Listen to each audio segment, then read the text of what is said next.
Hello, traders. It is Wednesday, May 1st. Mayday, Mayday, Mayday. The Fed is going to release their statement in a couple of hours, so this should be an exciting session for us. We'll see what they've got to say. Say hi to Harry, everyone. Harry, hey, welcome aboard. Yeah, so we've got really unique market setup right now. I feel that, if you listen to CNBC, every single FOMC statement is the most important one ever. I actually think this one is going to be pretty important. We'll get into that in just a bit. We're going to take a look at our previous picks. PANW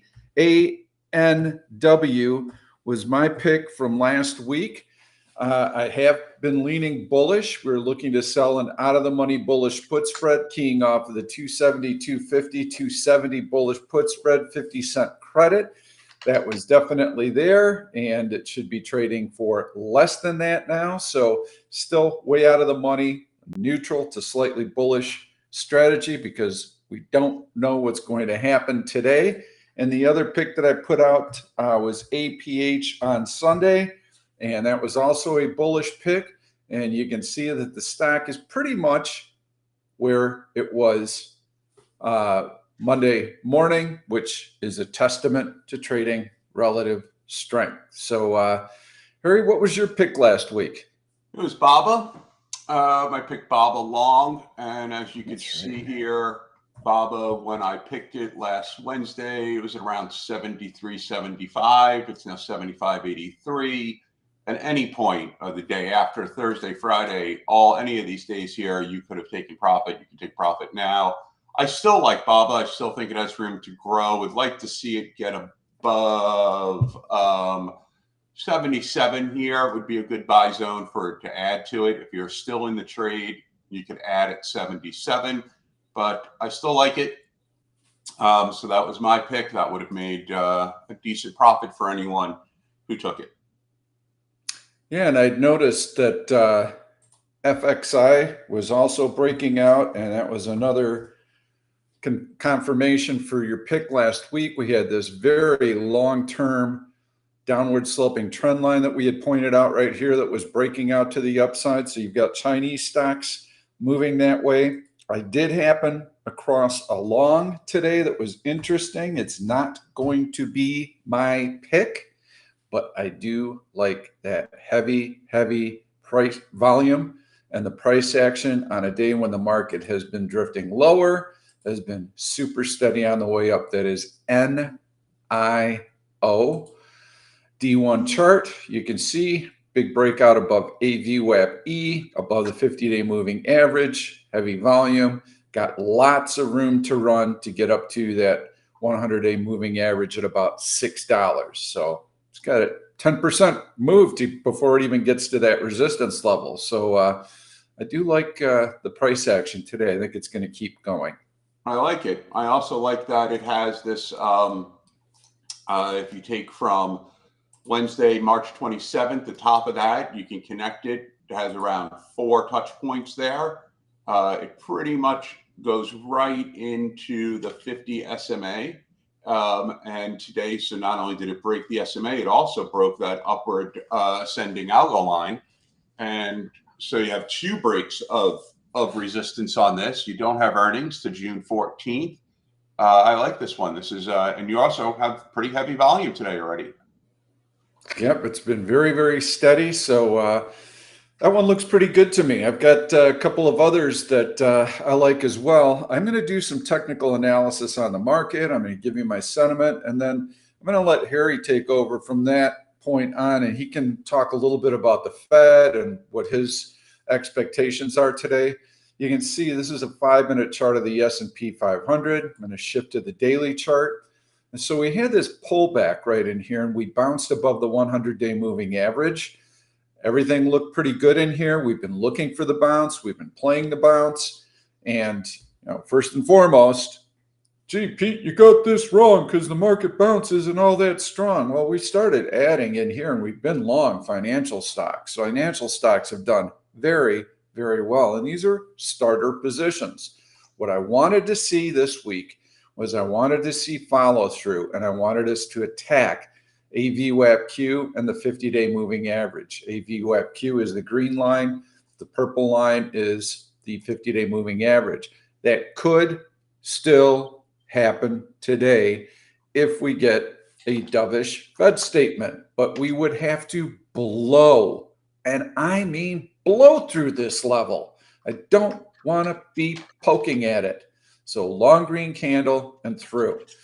Now that we've seen this price action, I was also looking for something more steady, stacked green candles in here, because that would have told me that buyers were aggressive and that there could be some short covering once we get through these resistance levels right here.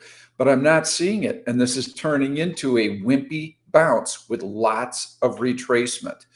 And we did have the GDP came out last week that was fairly soft, down 2% quarter over quarter. It was a 1.6% increase. That is not really strong growth. And so I took your NEO trade, by the way, Pete.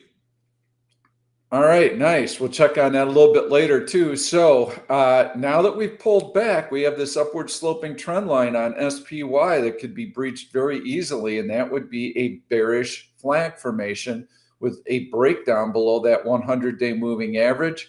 Given the price action that I've seen this week from Meta, Google, Microsoft, Nvidia, Tesla, every big mega cap tech stock has been relatively weak.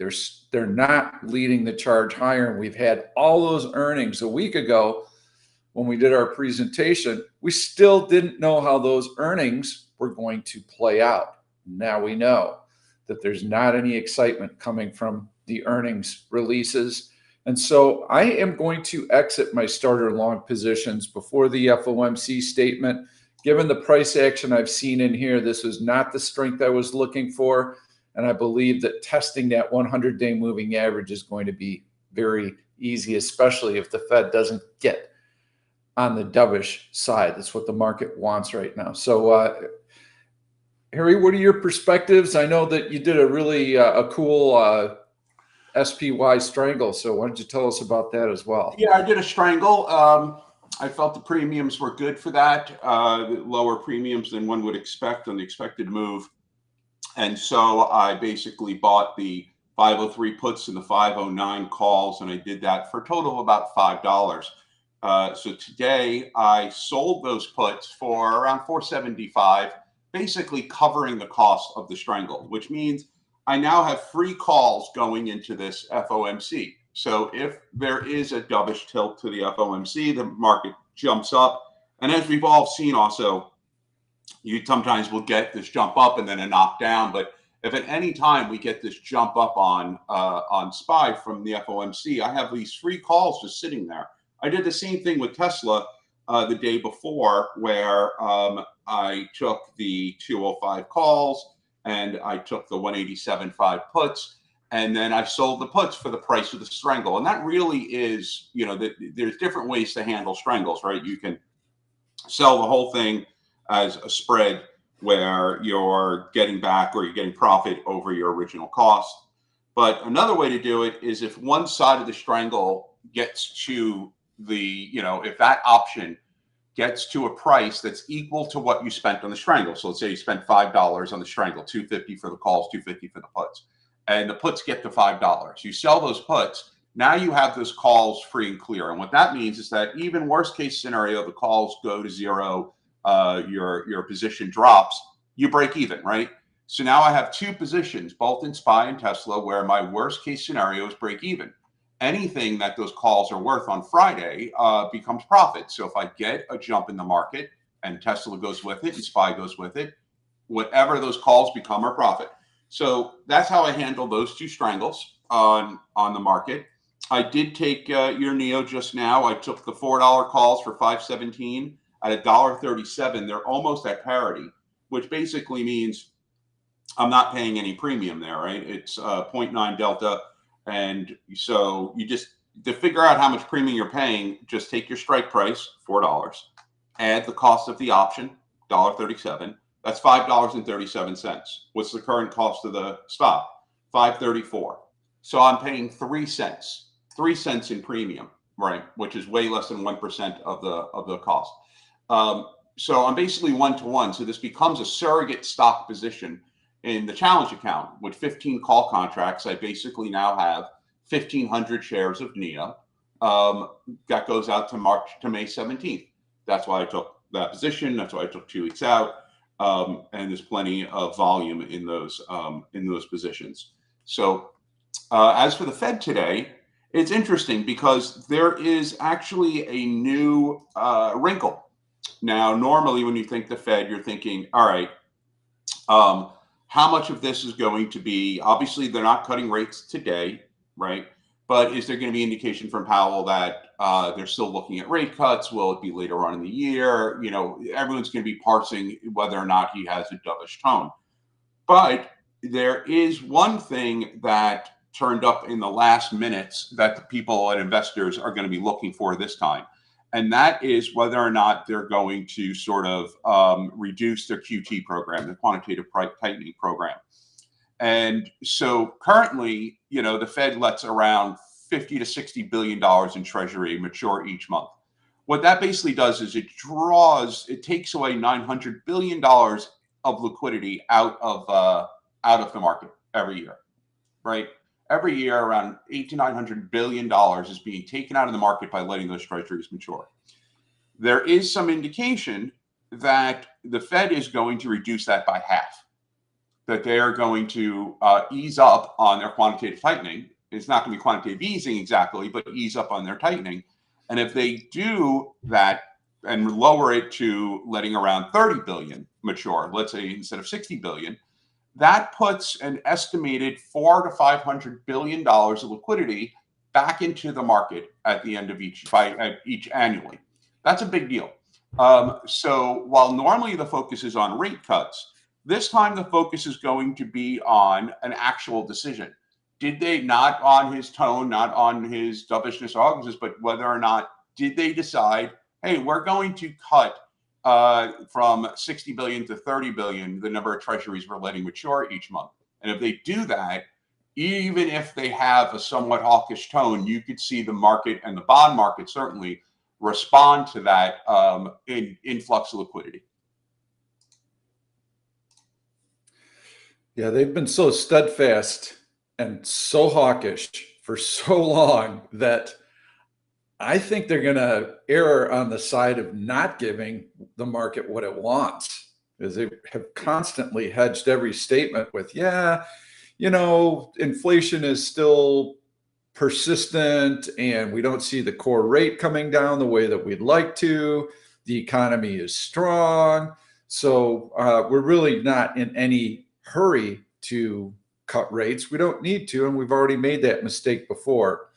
And just the price action that I'm seeing this last week is softer than what I would have expected. So I think that some of those long-term buyers in here, when you see this type of choppy price action, where before they were gobbling up every dip like mad, never even got going. Now all of a sudden, look at this choppy stuff. If the buyers were aggressive, you'd have seen green candle, green candle, green candle, right up to the 50-day, maybe spend a couple days sideways, another green candle through, really put some pressure on these short sellers. Well, the sellers are still there, and this could easily be a double top lower high and a bearish flag. We don't know. So when you don't know and you're not, there are going to be moments as a trader when you don't know.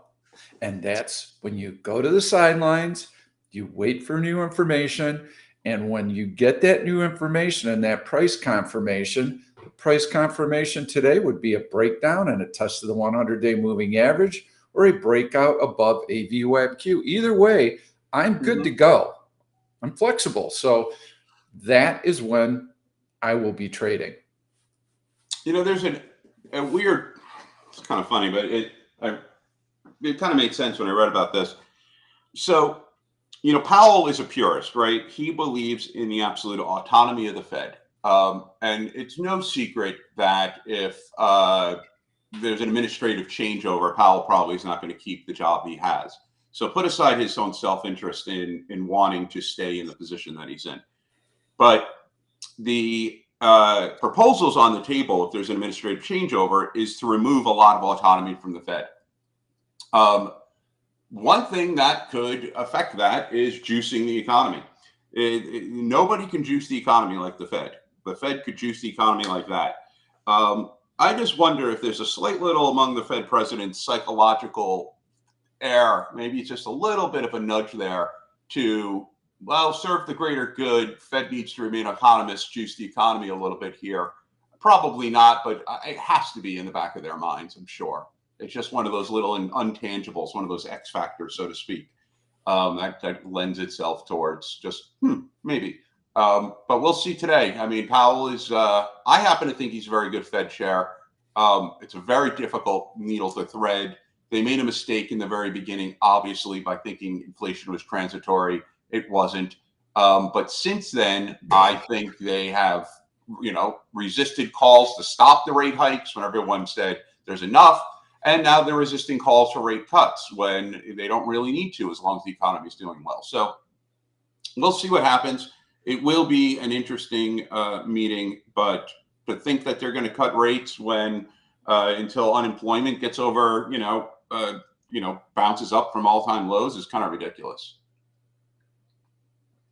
Hey, blame who you will, but in the last 25 years, when your deficit, your national debt goes above $30 trillion and you basically print $30 trillion, this just in, every dollar is worth less. No doubt. Gee, amazing how that works. There's no doubt that the national debts around the world are escalating, but certainly the U.S. national debt needs to be dealt with. But, to me, for the life of me, will never understand why the largest pool of money in the world, in almost the world, which is Social Security and entitlement benefits, is just sitting there. It's not collecting interest. It's not even just being invested in like a pension fund would into the S&P, where people don't even have the option. Would you like your retirement money invested? If they would have just invested that money into the S&P from the very beginning, there would be we wouldn't even probably be looking at a deficit right now. It would be no problems. It's just boggles my mind. And a lot of economists, if you read it, are also curious why that money just sits there. It's just a lot of money to sit there not making money. You're talking about close to $1 trillion just sitting there not making money. Yeah, the list is long as far as things that the government does that will puzzle you. That's certainly one. The other one is when we had 0% interest rates, why the hell didn't they start issuing 30-year bonds again? Kick that can way down the road. I mean, as far as you can, which they're very good at. Yes, just keep kicking the can down the road. Well, why didn't you punt that thing 30 years down the road so that you don't have to keep rolling your debt over? I think our average duration is about 3.5 years, maybe 4 years on our debt. And this year, they're going to have to issue $7 trillion in debt. So go figure. Who knows? I just watch price and I try and leave all the analysis for someone else. But you know what? I mean, look, it's been pointed out many times. There's been a lot of oddities in price action, particularly when you look at this earnings season. There are things that just you would never have seen before. You're seeing earnings that, even with guidance, that is objectively good. The Microsoft earnings was objectively good on every level, but yet the stock retreated back to prior to earnings lows. The responses to earnings is just not what you would think it would be. You're seeing these huge exaggerated moves, which means you have these stocks that are very overcrowded. You have stocks that have unusually high short interest. You're getting short squeezes. You're getting these news-based pops. And when that happens, what happens is, the more a stock becomes sensitive to news events or short squeezes or irrationality, the less the technicals have that impact, right? Because the technicals are a mutually agreed upon rational price point of support or resistance. And algorithms and traders and institutions look to those levels as this is where I'm going to buy, this is where I'm going to sell, this is where my stops are, this is where my sells are. But then when you have, these sort of irrational news and so on, you're seeing more and more technical levels getting blown through like they're nothing, like they weren't even there on the charts. And now what happens is eventually the price action does correct itself, right? So you'll see something blow through the 50 SMA off of news. Like, look at what happened with Tesla's news. It jumped up almost to 200 off of news of full self-driving in China. As that news started to wane, and it turned out it wasn't exactly what people, then it started dropping down. But, anyone who jumps in on these large moves to begin with, oh, it broke the SMA. To me, it just means when you're in an environment like this, let your standard for confirmation be higher. If you see a break of an SMA, if you see a break of a trend line, don't just take it at gospel that, okay, now it's time to buy, now it's time to sell. Wait for that confirmation. Wait for, see the volume, see if there's another day, look at the daily chart. Make sure that those breaks of support and resistance are confirmed and not just a gut news-based reaction. Speaking of confirmation and speaking of Fed Day, I wanted to mention to everyone, do not trade the initial reaction for a good 15 minutes, if then, because we got a press conference. Oftentimes you'll see an initial move, you'll see it reverse on that press conference, and these are big moves. I agree. I don't remember, Pete, the last time I saw a Fed move that just consistently went in one direction. Like, oh, look, initial reaction is spice going up, and then that's the actual reaction. I mean, almost always is there a period where it regresses back, and then maybe it bounces back up again. And yeah, wait it out. Wait it out. You might think, oh, I can catch some quick money. You don't know how fast those moves can be reversed off a Fed reaction. Faster than you can click sell or buy. Certainly. So, and if you try putting in a stop, those stops are going to be destroyed the moment you put them in, because it's going to be triggered every time. Wait, have patience, and also look at these sectors. Look at what sectors are popping. Is the finance sector popping? Is the tech sector popping? That will give you a good indication of what is really driving something. And that's where you can start looking at the relative strength, relative weakness on those pops and get yourself prepared for once it settles down, where do you want to start putting your money? Yes, and oftentimes, so you get lots of fluctuation from the announcement till the close. Usually with an hour left to trading, you can kind of tell what the bias is going to be for that last hour.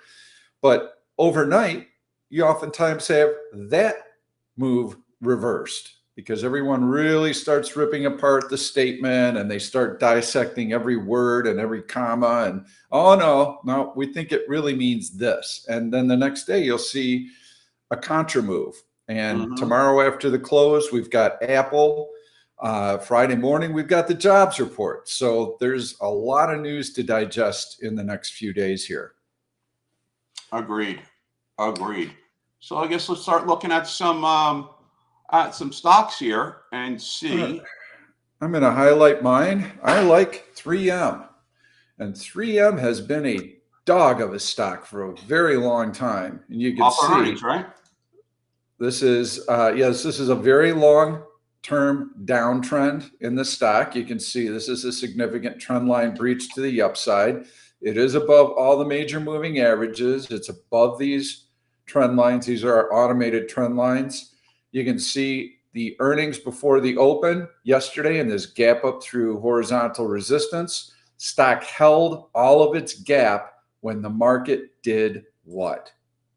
That. The market sold off, and it sold off hard. And if this were just a head fake pop up, wham, wham, wham, it would have filled that gap. Today, market weakness. Stock moving higher. There are buyers in 3M. I like 3M. Both Harry and I are going to have a caveat to this, okay? It's going to be dependent on the dang news, okay? If the S&P futures are down 150 freaking points after the FOMC statement, do not buy anything. You want to be shorting. So make sure that you have that market strength. And obviously, we'd like to be charging towards that 50-day moving average after the Fed statement and challenging the top of this long red candle, the open of it, and moving well into those resistance levels before we take a long position. Same thing will be true on the short side. If we start taking out that 100-day moving average with a long red candle, fine. Then we can start taking a look at some short positions. And I do have a short to take a look at. And we'll get what Harry's picks are. TGT, I like this for a short. We had some nice long red candles here. We had excellent volume on target during the course of the day.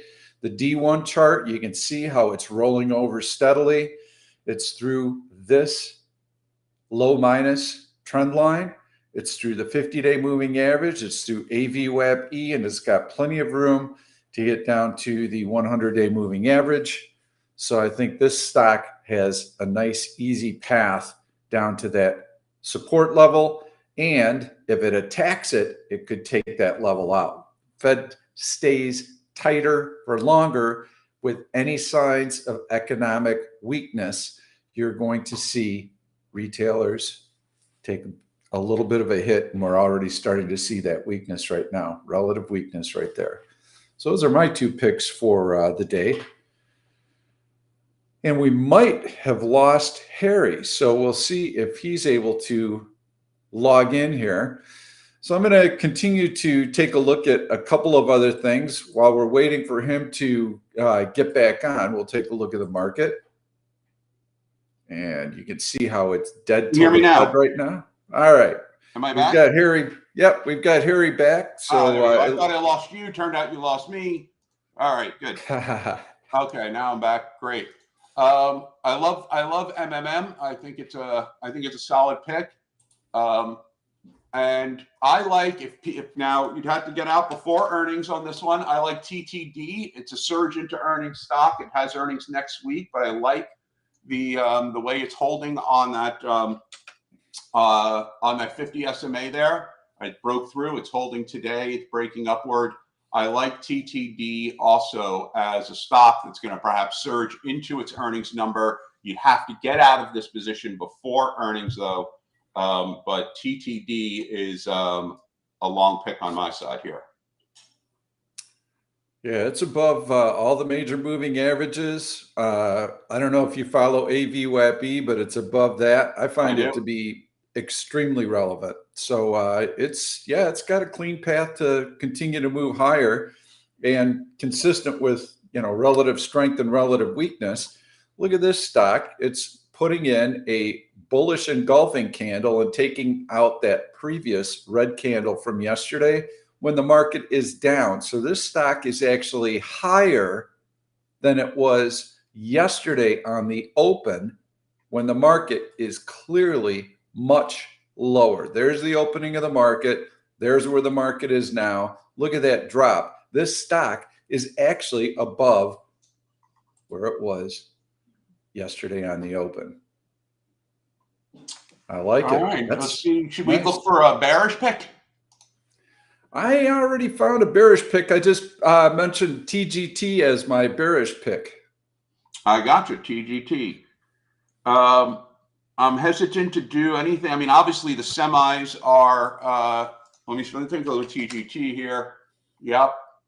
Target. I mean, a lot of the brick and mortars are hurting. I mean, you certainly saw Starbucks sales there. The only thing on TGT,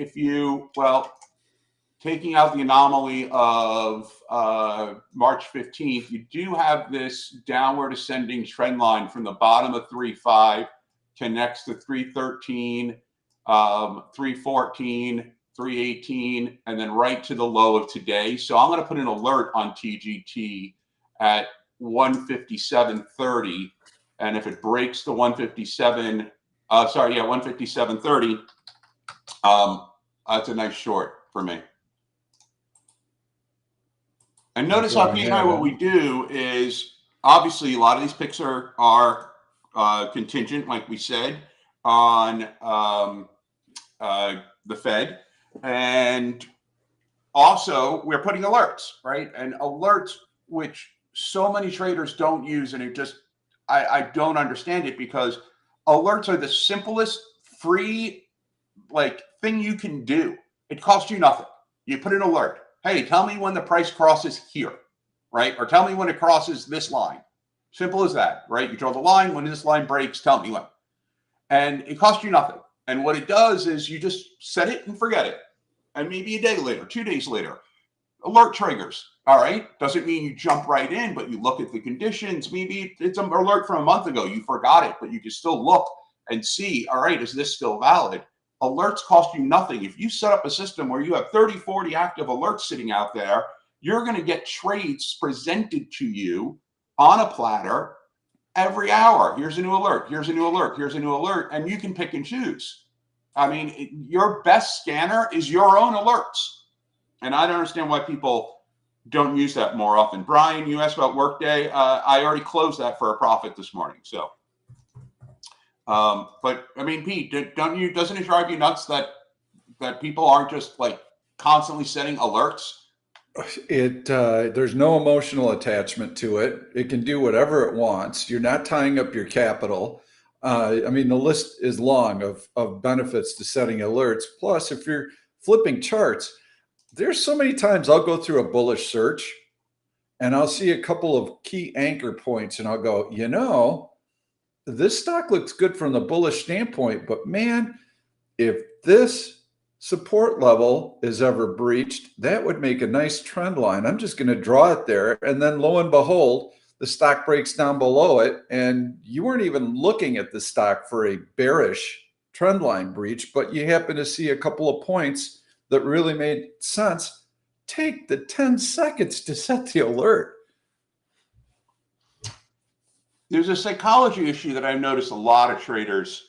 I mean, we've always talked about it, but there's that counter trend trade, right? That people like to have. Oh, let's go long SMCI right now. It's down $127 or whatever.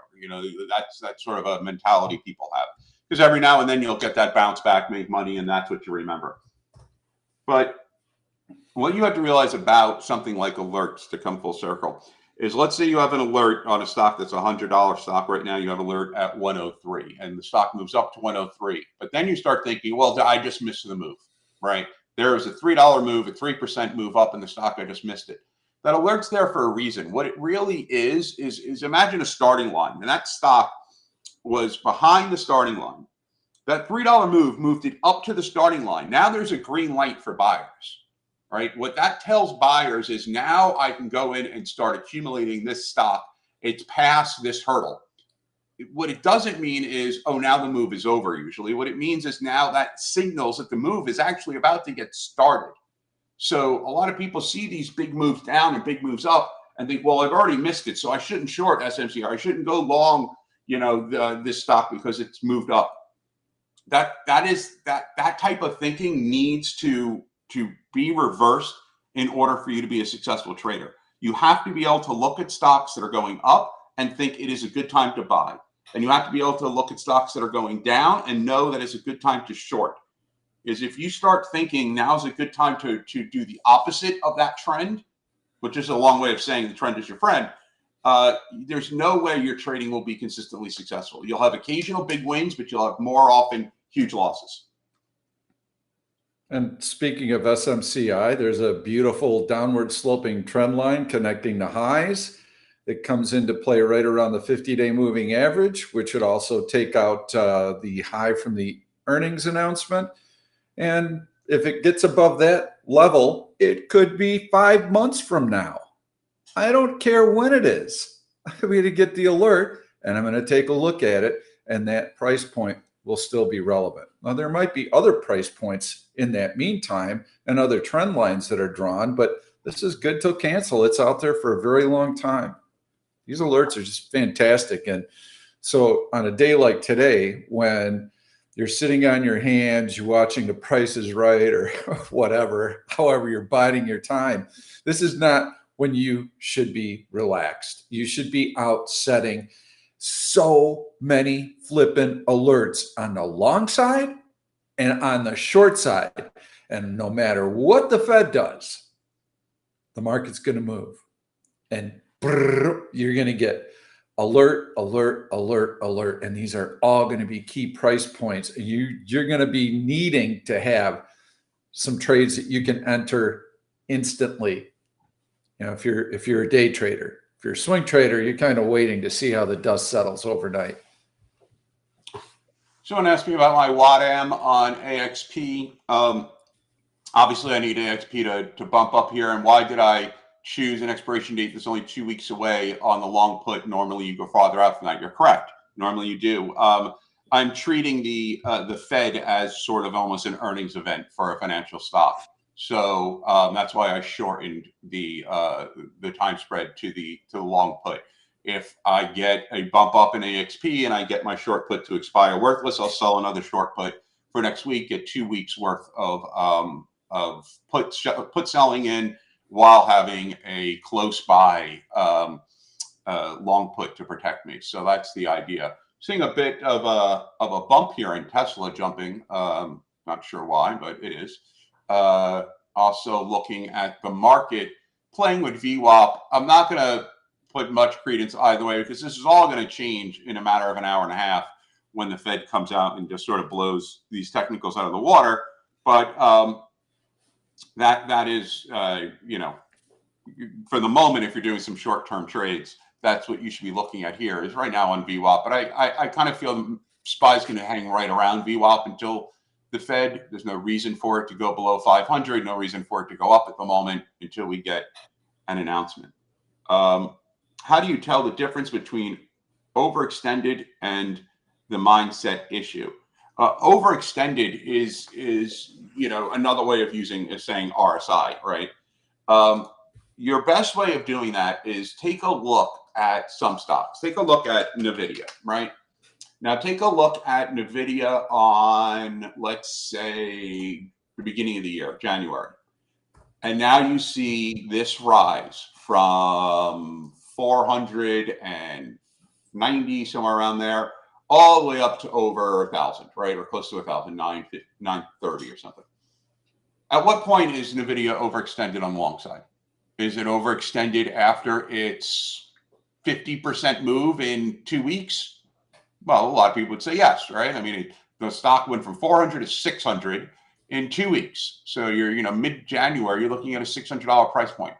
Is it overextended in beginning of February when the stock's at 700? You have pretty much a 75% increase in the stock. What about when you get to March and now you have a 100% increase from the beginning of the year in NVIDIA? Is it overextended then? It's at 800.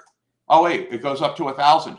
So when you're saying, oh, this looks over or underextended, no, you look at the price action. What you're seeing there, if you just take that out of the equation and you look at the price action, what you're seeing is an orderly upward trend on good volume in a stock that then goes up, up, up, consolidates, doesn't break downward, jumps up again, up, up, up, consolidates, breaks up again, consolidates, another break up. You have a very orderly climb. If you just took your own preconceived idea of this is an overextended, too much buying or too much selling, and you just looked at the price action, you would be very bullish on it during that rise, and you'd either keep a position or you'd enter a position.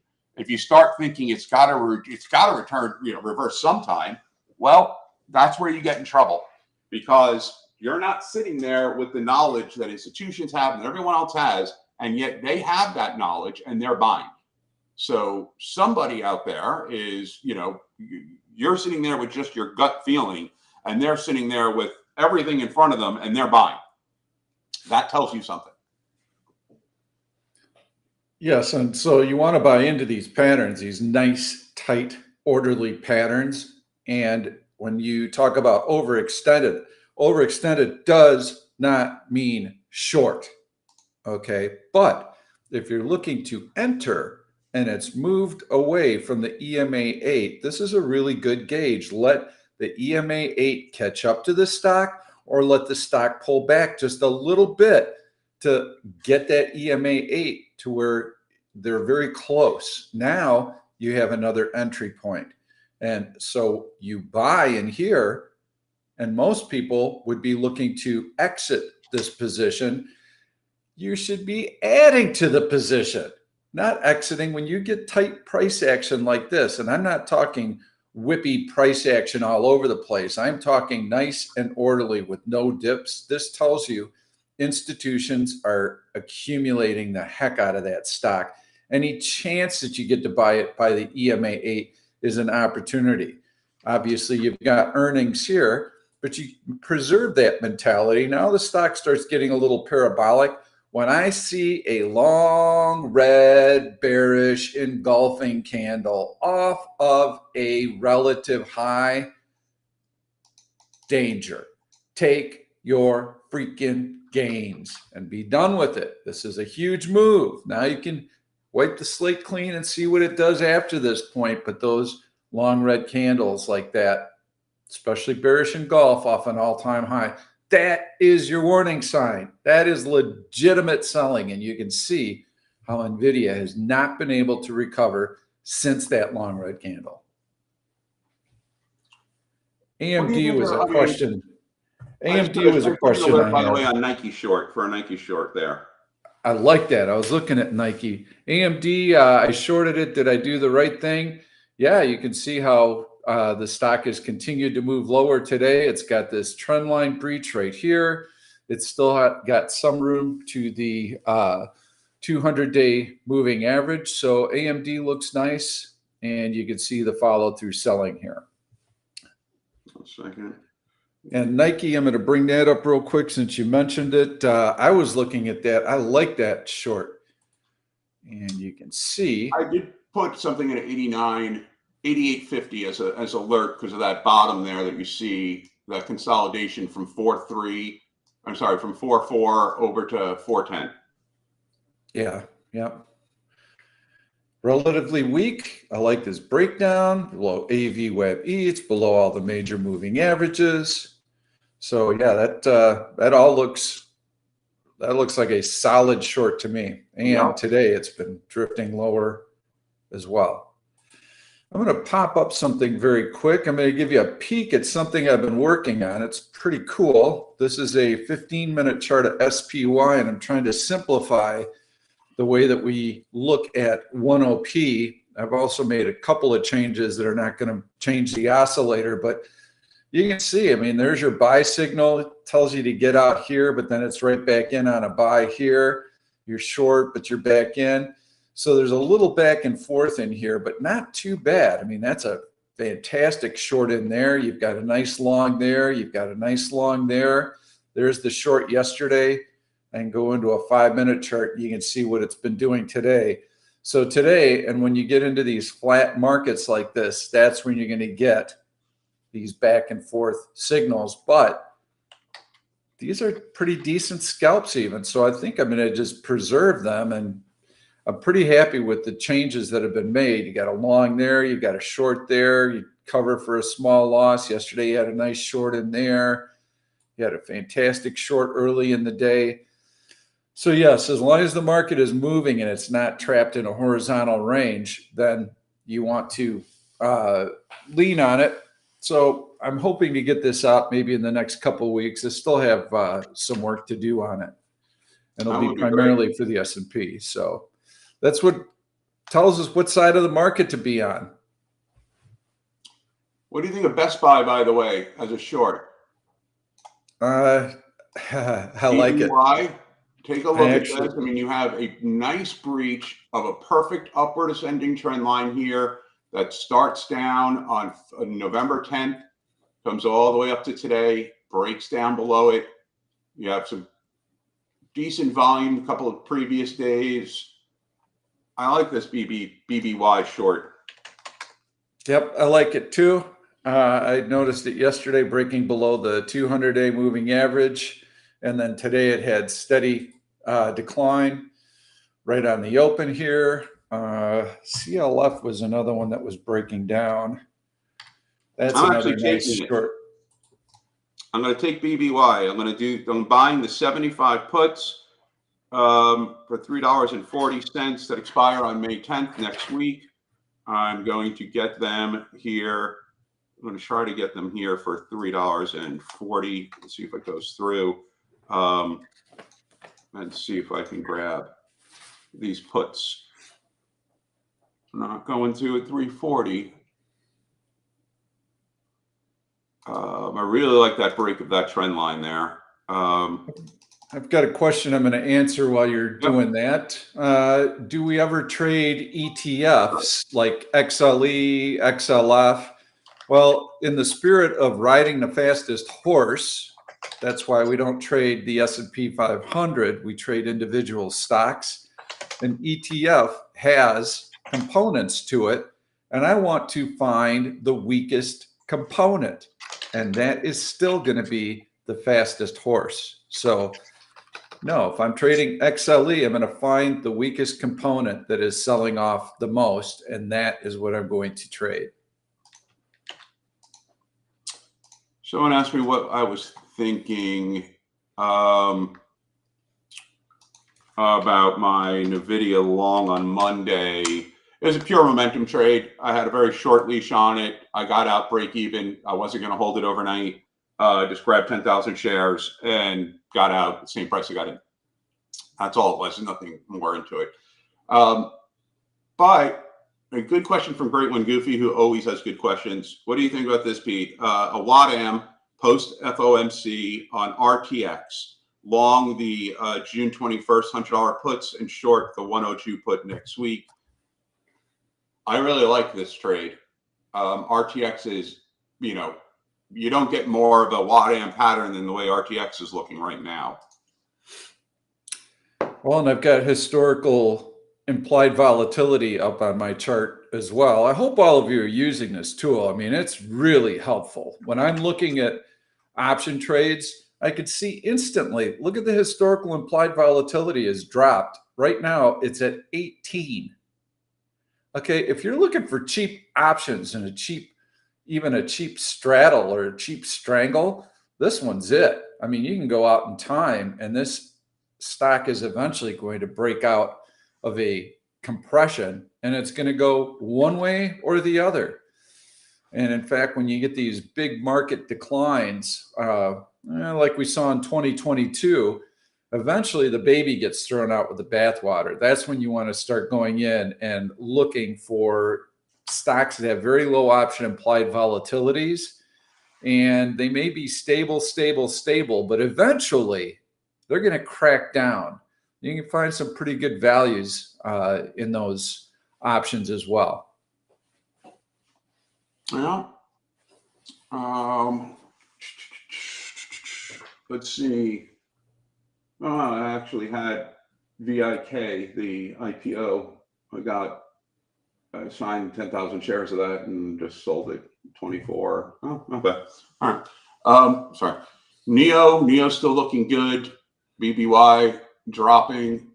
Both the trades that I put on so far during this stream is working well. So I think TTD or Neo are my longs. I don't want to steal your long there, Pete, but I love Neo. It was a great pick by you. I'm going to give that one to you, yeah, and I've got you for BBY for the short. Mm-hmm. Just an interesting observation, as you can see how VXX, which it's not VIX, I can't bring up VIX, I don't have that data, but you can see how VXX has been declining the last 2 weeks or so, which is a little surprising given how important I think the Fed is, the Fed statement is today. And, to Harry's play earlier, I think these straddles are going to pay off, and the strangles perhaps as well. It's going to be a big announcement today. I mean, I'm seeing us go to the 50-day or the 100-day in the next few days. Mm-hmm. Someone asked about a CRM short. I mean, it's not terrible. There are better shorts out there. CRM is not relatively weak today. So you have a stock that's above VWAP at the moment. It's not relatively strong, exactly, but it's not relatively weak. Yeah, I mean, if I look at the daily chart, if I had to bet gun to head, I'd say it probably breaks down to test its support, but I think there are better shorts out there than CRM. Yep, a couple support levels here that it's got to get through right here. We've got these two trend lines, and you can see how the stock has been in a downward sloping trading channel, but very choppy within that channel. So the stock just can't, what we like to see is red, red, red, red, red candle, just consistently leaking oil. And I think if you look at some of our picks, that's the kind of price action you're going to see. And then those breakdowns through the support levels. I'm loving this BBY breakdown. It just keeps dropping. Oh, yeah. Yep, that's very nice. It looks like an almost see a declaration of bankruptcy there. That would be perfect for the stock to drop, not perfect for anybody who works for BBY, obviously. Well, and they sell bigger ticket items too. So if you're talking about higher interest rates for longer, and you are charging things on your 20% credit card, are you going to be going out to buy the new computer or the other stuff that they sell, the big screen TV? Perhaps not. A lot of these brick and mortars, they run on a nostalgia, right? I mean, I saw something that looked at the average age of the buyer, and if you look at whether it's Barnes and Noble or Best Buy or any of these places, the average age of the consumer in the store is much higher than the average age of the overall consumer. And a lot of that is nostalgia based, right? Where people who just like to go to the brick and mortar store.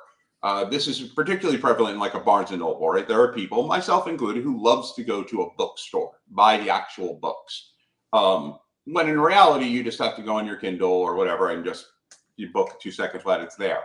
But there are people who like going there, and that's a nostalgia-based thing. The problem with nostalgia-based thing is that consumer base begins to die off, and the younger base that doesn't have that nostalgia come in. And so these brick and mortars begin to have a little bit of a declining user-based problem because they're relying on that nostalgia, but there's a whole younger group that have never experienced it.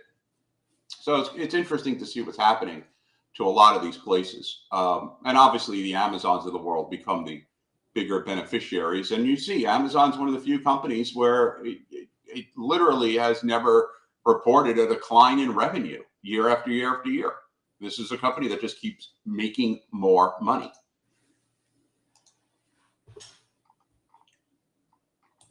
Wow, AMD got hit.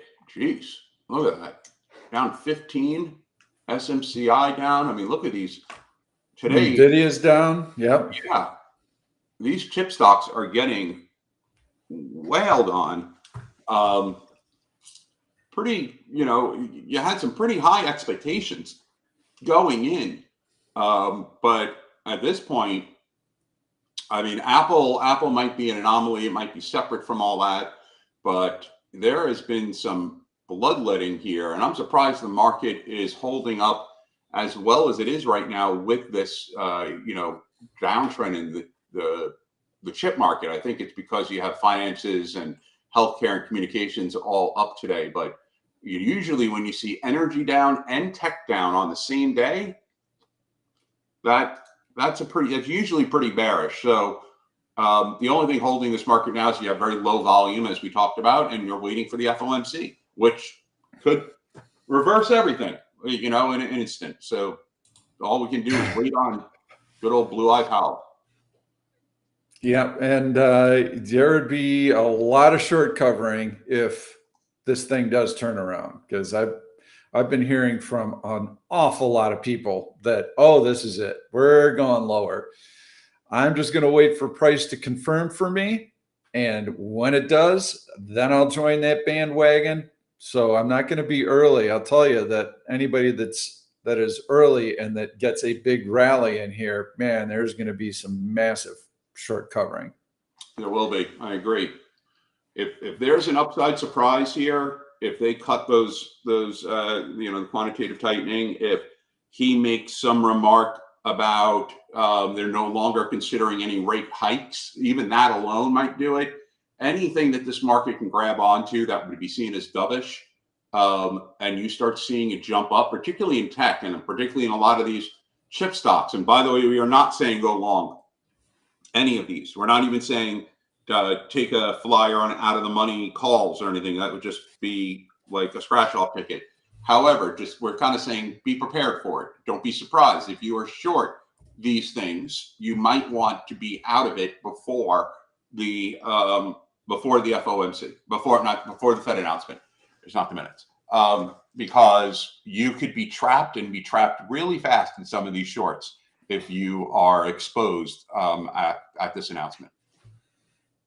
Yep. Once the announcement happens, then you can do anything you want. You have all the information that you need. You'll be able to get confirmation for the price action. So be prudent. Wait for the number, then trade after it. Same thing that we do with earnings announcements. So if you would have wanted to gamble on AMD coming out one way or the other, you would have had an implied volatility crush. And if you would have gone in and you would have traded it near the open, you would have seen it continue to leak oil, weak relative to the market.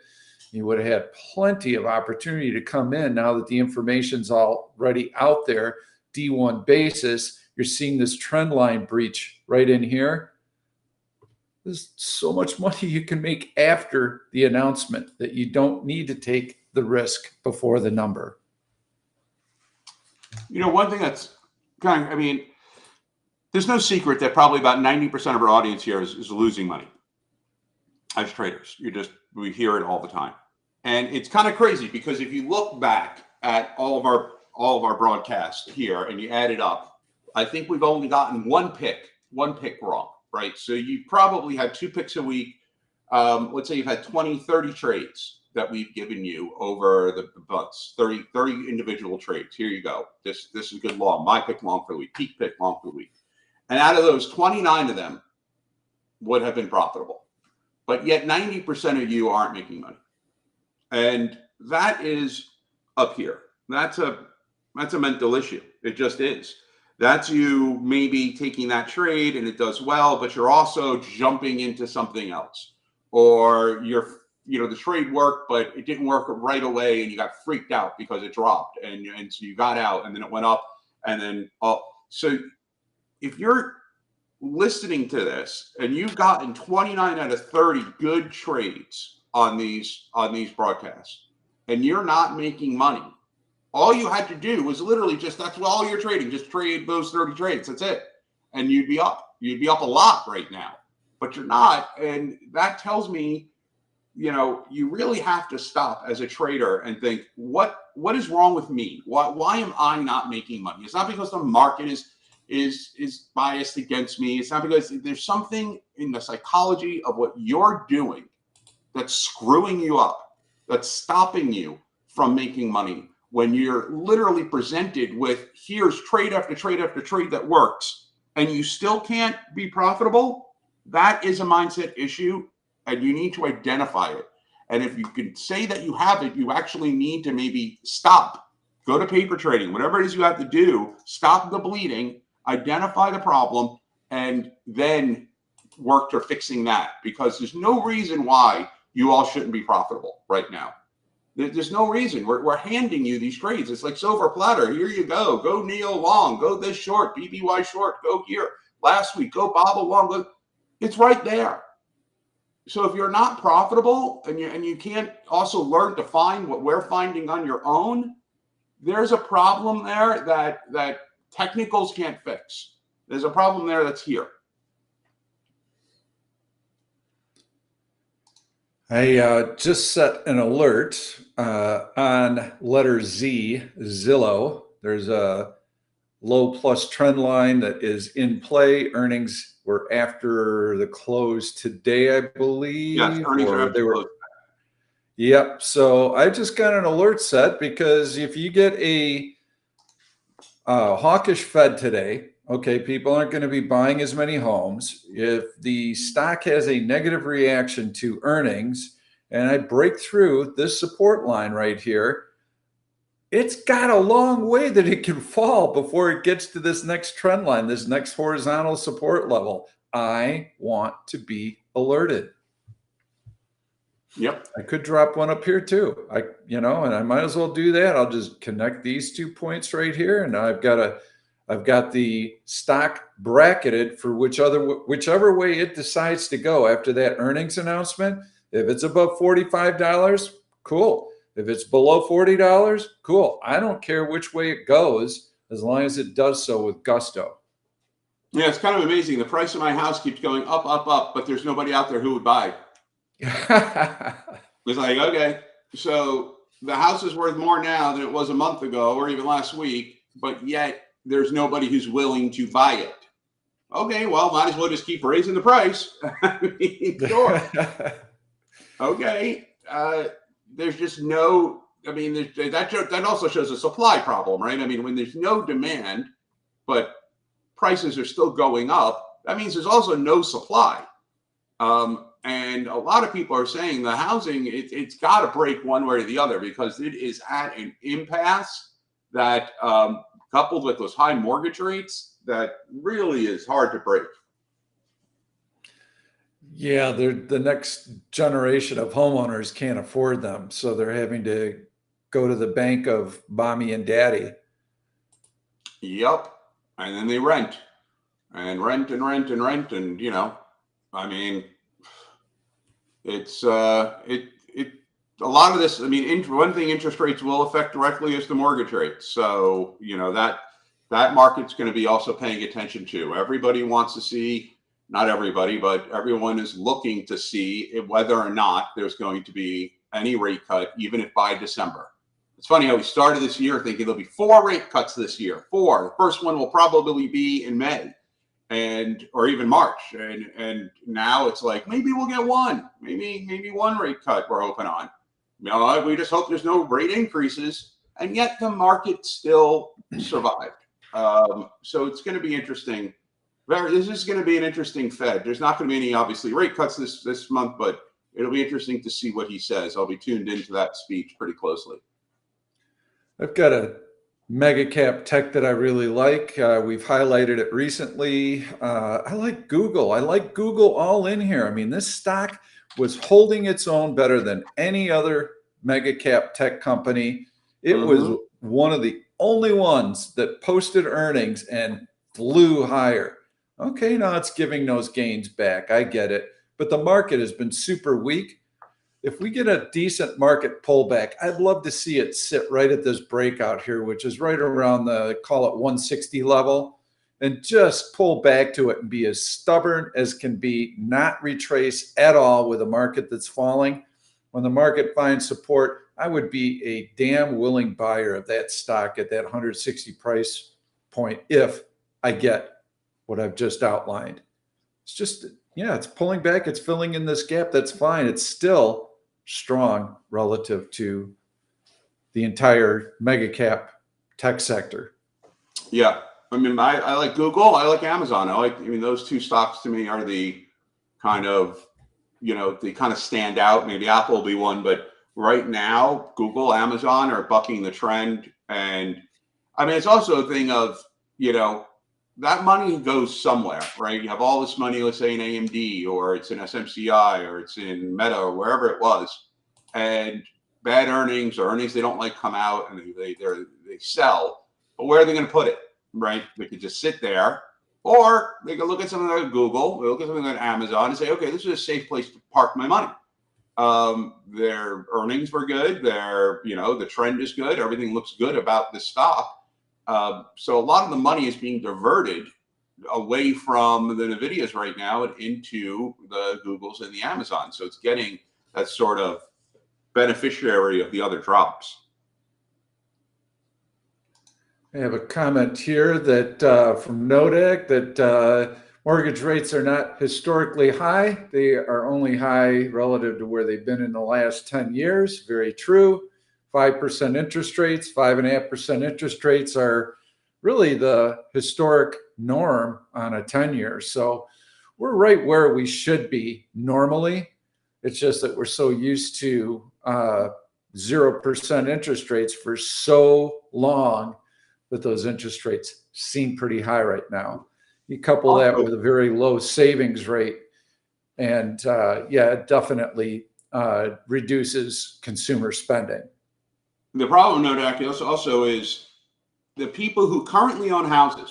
I own a house right now, but their mortgage rates are mortgage rates they locked in. You know, there has been so much home buying in the last 10 years that your average homeowner now, their mortgage rate is below 5%. So if you're a homeowner and your mortgage rate is below 5% and the current mortgage rate out there is over 7%, are you going to sell your house? Because how let's say I sell this house and I go to buy another house. I'm effectively increasing my mortgage rate by doing that. Why would I do that? Why would I sell now and then go out and buy a house that is going to cost me another 3-4% mortgage on interest rate?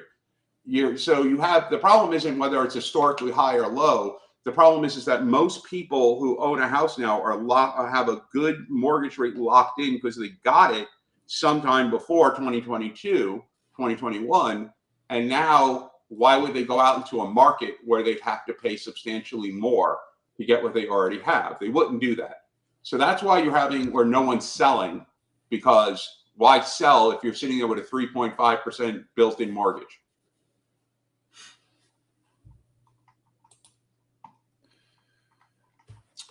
All right. Well, you know, I think we might conclude a little bit early. You and I have got a busy afternoon coming up, and I don't see a lot of questions coming in here. So I think everybody else might be in the same mode today where they're trying to get ready for this Fed announcement. Hopefully they're out there setting alerts. Someone just said real quick, they're worried about BBY because it's too far from the EMA. It's not think of it this way, it's not the distance from the EMA, it's the slope of the EMA. That is where you need to be looking, where if the slope of the EMA is matching the slope of the price drop, you're fine. If there's a divergence there, that's where you're going to start seeing that retracement back to the EMA mean. But right now, the slope of the EMA and the drop in the price of the stock are pretty much in line with each other. So don't look at it in terms of absolute terms of dollar amount or distance, percentage different distance to the EMA. Look at it in terms of the slope of the EMA and the slope of the price action.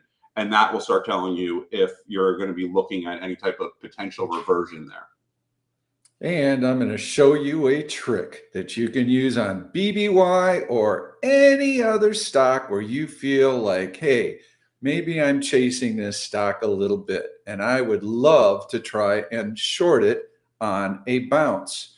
So what would you like to see? Well, you'd like to see LRSI go positive and then roll over to where it's giving you a sell signal. So let's take a look at it on a 30-minute basis, and you can see, all right, there would have been a buy signal in here, and then it crosses back down here below 80. So there would be your sell signal. And you can see that currently Best Buy is on a sell signal, LRSI below 20. So you right click, you create an alert, you use LRSI or any of these other variables, HA reversals, excellent. So M30, LRSI, I would like to see it less than 80. Well, wait a minute, Pete, it's less than 80 right now. That's right, and our servers know that. So our servers know that it first has to go above 80, and then it has to go below 80. And when it does that, you're going to get an alert. I'm going to add this, and I'm going to save it, and it would take me 3 seconds to place that alert. When I get a positive LRSI, it's going to mean that there's a little bounce in the stock. And when the stock rolls over and it's below 80, I'm going to get an alert. And if this move right here, more than half of it has been preserved, then that's going to be a really nice entry point for me. That easy. You don't want to chase? Cool. Set an alert. See what the next bounce does. If it's brief and shallow, that's a good entry point. All right, everyone, enjoy the Fed. Like we said, and like Pete said earlier, don't jump on the first move. Don't jump on the second move. Don't even jump on the third and the fourth. Wait it out. Wait for it. So there's a clear direction. You have stacking green or stacking red with good volume, one after another. It's clear. The reaction to this is bearish or bullish.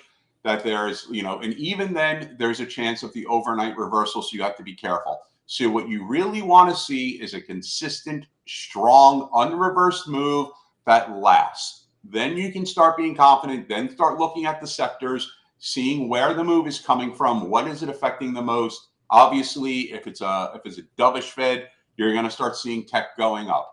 If it's a bearish, it's a hawkish Fed, you might see energy go up. But other than that, you're going to see everything else going down.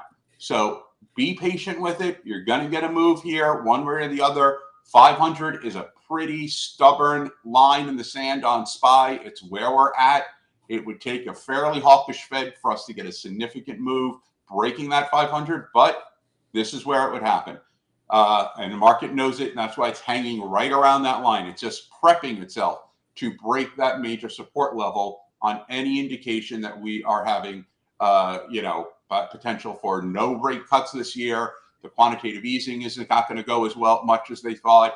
Might even be another rate hike on the table. Whatever it is, that could do it. So just keep your eyes and ears open. Wait and be patient. You will get your chance. Second mouse gets the cheese here. Yep. And so above AVWABQ in the 50-day, you're a buyer. Below the 100-day moving average, you're a seller. If you are a buyer, you're looking at NIO for Harry's pick today. And you are looking at MMM for my bullish pick today. And you are on the bearish side, both retailers, which is interesting. I'm on the Target bandwagon. I like that short. And Harry likes BBY on the short side. That's all we got for you today. Trade well, be prudent, and I will see you Sunday. I'll do a video recording then. Pete, always a pleasure. Always a pleasure. Thanks so much, Harry. We'll talk soon. Bye-bye, everyone. All right. Bye now.